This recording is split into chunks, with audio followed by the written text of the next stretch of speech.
moyens et la volonté de nous retrouver autour de valeurs et d'objectifs communs.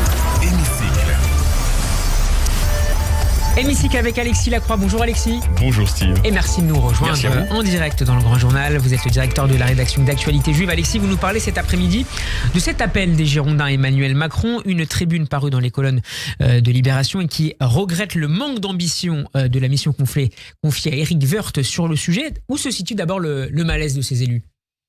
Ils représentent d'ailleurs ces élus, c'est intéressant parce qu'il y a Jean-Luc Glaise qui représente le département de la Gironde, donc dans la grande région Aquitaine, le président du département de la Somme, Stéphane Aussoulier, qui donc représente la région Hauts-de-France, et le président du département de l'Essonne, François Durovray, qui lui représente la région Île-de-France, on va dire d'un département semi-urbain, semi-rural de la région Île-de-France, mais en voie de déruralisation progressive. Donc ce sont de grands élus. C'est des grands élus et c'est trois Frances quand même assez différentes. Vous voyez, la Somme relève en grande partie de ce que les géographes appellent la France périphérique. La Gironde, on ne peut pas dire cela parce qu'il y a Bordeaux, parce qu'il y a un dynamisme économique incontestable et touristique, etc.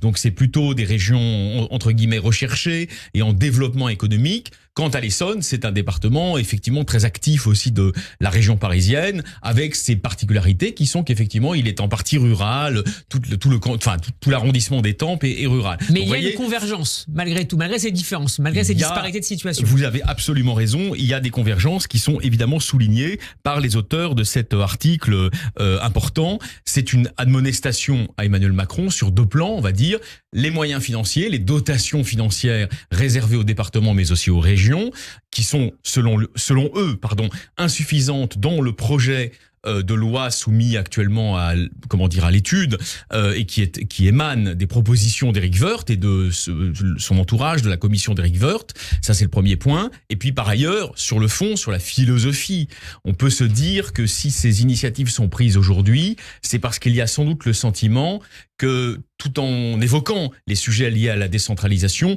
le pouvoir macronien, avec d'ailleurs probablement de bonnes raisons pour le faire, mais n'a pas complètement renoncé à son optique. Vous vous en souvenez, Steve, mieux que quiconque, bonapartiste du début. C'était très jacobin. Voilà, c'était le moment où l'on parlait de la présidence jupitérienne. Tout part de l'Élysée, tout y revient. Un palais situé dans le 8e arrondissement qui gouverne en quelque sorte la France. Il y a un débat qui avait été exacerbé notamment pendant la crise du Covid. Alors voilà, on a vu effectivement que pendant la crise du Covid, un certain nombre d'élus locaux, que ce soit des présidents de département, comme ces trois messieurs, que ce soit naturellement des maires, des grands-mères, des grands féodaux, ces grands féodaux avec lesquels, on le sait depuis le départ, Emmanuel Macron n'a jamais eu des relations vraiment aplanies. D'ailleurs aujourd'hui, on en a une illustration aussi, on en parlait récemment, dans les relations plutôt tendues qu'il entretient avec David Lisnard, le nouveau président de l'Association des maires de France. Et puis aussi, plus largement, des députés dans leurs circonscriptions, etc., s'étaient inquiétés de la manière extrêmement centralisée dont la crise sanitaire avait été gérée. C'est-à-dire, on voyait bien qu'il y avait un tout petit nombre de personnes, un peu comme dans une sorte de conseil de guerre à l'israélienne aujourd'hui, mais les situations sont bien différentes, qui décidaient des destinées du pays sur le plan sanitaire, avec évidemment un certain nombre de conséquences qui avaient suscité la protestation de ces élus locaux. Alors aujourd'hui, les enjeux sont différents. Aujourd'hui, il s'agit de dessiner, Steve, le visage de la France des 20, des 30 prochaines années. C'est en tout cas ce à quoi Emmanuel Macron souhaite s'atteler. Mais ce visage, justement, au regard des préoccupations de ces élus, il n'est pas absolument certain, élus locaux, donc on le disait, mais aussi présidents de département et de région, il n'est pas absolument certain qu'ils prennent en compte les spécificités de ces régions et surtout, parce que c'est une lame de fond en réalité, je ne la juge pas, je la décris, j'analyse avec vous, mais c'est une lame de fond au niveau, à l'échelle de l'Europe. Nous sommes aujourd'hui, à l'échelle de l'Europe, de plus en plus dans des dynamiques de régionalisation. Notamment en Allemagne, c'est l'exemple qu'on cite souvent, avec les Länders. Exactement, et ça ne veut pas dire, et là il faut être, si vous voulez, un tout petit peu subtil dans l'analyse, les dynamiques de régionalisation, qui sont donc, si l'on veut, des dynamiques girondines. D'ailleurs, c'est le mot qu'emploient ces trois élus de l'Essonne, de la Gironde, de la Somme.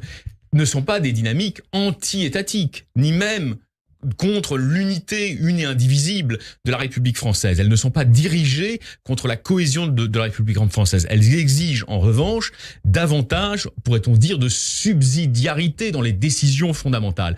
Et c'est vrai que quand on est en région Aquitaine ou quand on est en région Hauts-de-France, quelle est l'aspiration massive des citoyens français dans ces régions? C'est d'avoir davantage de pouvoir de décision à l'échelon local pour leur avenir, Et donc derrière, plus de moyens financiers. Évidemment, les deux sont liés. C'est-à-dire que cet empowerment des régions, qui est aujourd'hui réclamé quand même assez majoritairement, et pas seulement dans des régions comme par exemple la région Corse, qui aspire à davantage d'autonomie. Mais cet empowerment des régions, c'est quand même une lame de fond qui traverse la culture politique française aujourd'hui. Précisons.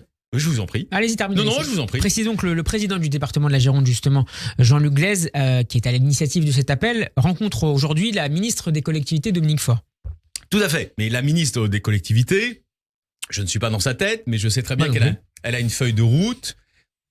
On le dit souvent ensemble, il faut dire la vérité à nos auditrices, à nos auditeurs, qui est fixée par un président de la République, par une première ministre, qui, pour le meilleur et pour le pire, demeure tout de même, je pense, dans un paradigme qui est celui d'un certain centralisme napoléonien, si vous voulez, bonapartiste.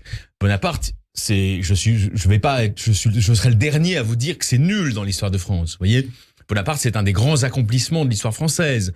Mais peut-être qu'aujourd'hui, en revanche, pour penser le territoire français, dans ses différentes vitesses, dans ses singularités, la vision bonapartiste, qui avait sans doute sa justification historiquement, qui est celle d'un hyper-jacobinisme, en quelque sorte, d'une centralisation étatique jacobine accrue, n'est plus forcément la bonne réponse. Et évidemment, ces tribunes vont dans le sens... Au fond, elles challenge, au-delà du président de la République, elles challenge Éric Woerth. Et elles lui disent, est-ce qu'on ne peut pas envisager une sorte de nouveau pacte territorial, c'est-à-dire où il y aurait à la fois un réinvestissement de l'État là où il est absent. On pense typiquement au domaine de la santé, vous voyez, tous ces hôpitaux qui ferment, ces gens qui doivent faire 80 km pour suivre un soin de base, j'allais dire, vous voyez, dans un département rural, c'est pas possible. Donc il y a un désinvestissement de l'État, et en même temps, il y a un État qui est trop là où, en quelque sorte, les régions ou les départements souhaiteraient prendre un petit peu le lead, et où ils se sentent en fait bridés par l'administration centrale. Mais ça, j'allais vous dire, c'est une conséquence, j'en termine par là, c'est une conséquence de l'embolie de l'État administratif français en France. Alexis, il nous reste une grosse minute pour évoquer l'autre sujet politique du moment. Le projet de loi immigration, il arrive en séance la semaine prochaine à l'Assemblée nationale. La droite présentera ses textes en la matière lors de sa niche, jeudi. Et la stratégie d'Éric Ciotti a attiré votre attention. Une minute, Alexis, pour nous expliquer tout ça. Éric Ciotti veut rester dans sa niche, mais au sens presque clientéliste du terme. C'est-à-dire, il pense... et nous en avons déjà parlé récemment, mais c'est fondamentalement son analyse politique. Il pense que l'intérêt bien compris de LR, dans le contexte global de la vie politique française et, j'allais dire, plus particulier de cette course aux élections européennes qui va s'ouvrir de facto à partir de janvier, on sera dans la campagne, c'est de marquer sa spécificité oppositionnelle.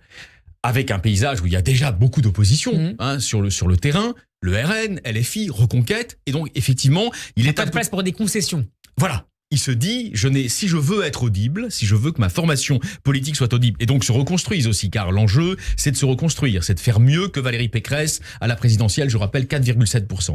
Il faut que je me distingue. Comment me distinguer ? Dans une opposition marquée à ce texte emblématique de la Macronie, qui, dit-il, est un texte trop pro-immigration, et au fond, pas assez proche des mesures essentielles que nous devons proposer. Et donc, il y a un débat... En une phrase, Alexis. Je ne le tranche pas, je le décris. Il y a un débat ardent dont on peut penser qu'il va aller crescendo dans les jours qui viennent, à l'occasion de la rencontre que vous mentionnez, au sein même de la droite LR, entre les macrono-compatibles, les fameux, entre guillemets, frondeurs de Macron, les frondeurs de Ciotti, et ceux qui, avec Marlex et Ciotti, ou Wauquiez, sont sur une ligne plus dure d'opposition à ce texte, et donc, en fait, au travers de ce texte, à la Macronie dans son ensemble, et à sa ligne, je termine juste ma phrase, jugée par eux laxiste à l'égard des flux migratoires. Merci beaucoup, Alex Lacroix, d'avoir été avec nous pour vous écouter en podcast sur radioj.fr et en vidéo sur YouTube. Bon après-midi à vous.